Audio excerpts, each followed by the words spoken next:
St Michael's is consistently looking for innovation. We're looking for different ways that we can ensure that our students have the opportunity to explore their curiosities. So innovation in language very much is about engagement, and I've been able to see some of that firsthand in the project that Angela's been undertaking.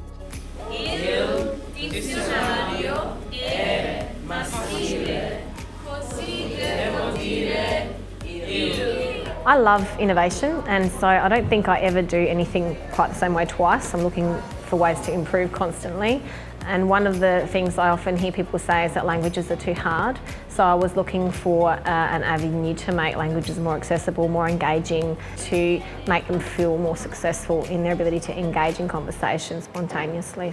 Vengo a scola in máquina con mi mamá. And it also helps recycle all the things in your brain so you can't forget it.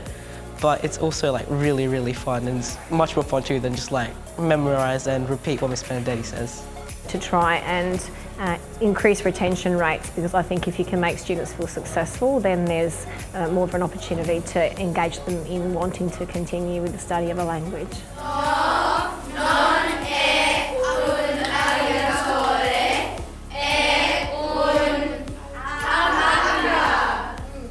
The Jester Approach came as a result of an opportunity to go to Melbourne and see what kind of innovative approaches were being undertaken there. And I was quite impressed by the way that the students were able to choral with the teacher. So choralling meaning that they could speak at the same time in unison with the teacher while they were gesturing, as opposed to just repeating after the teacher. So it was an approach that I felt worked well with my style of teaching.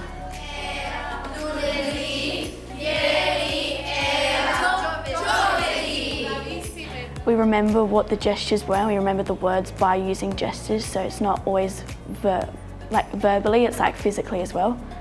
And we write a journal as a reflection on what we've done in the past week.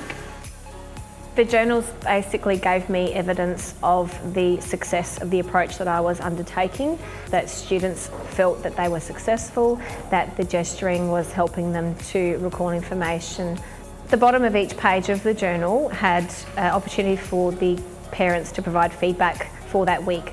So they were able to comment on whatever their students had filled in regard to those questions, but also provide their own feedback about what they felt about what they were seeing in their children. I do talk about the journal with my mum at home, and she looks over it every week and signs it at the bottom, and it's a really good way of connecting with her, because sometimes I kind of forget what I do in a school day because it's so busy. The young people undertaking their education in CESA schools will become thriving people, capable learners and leaders for the world God desires. The innovation in the Language and Culture program at St Michael's College has wide-ranging benefits, from embedding the necessary capabilities in literacy and numeracy to sparking students' imaginations about their place in the world. Based on how we learn our first language, we listen and speak before we read and write. Through the use of gestures and integrated learning, the project has increased proficiency and fluency in the target language, as well as students' confidence in their ability to speak it.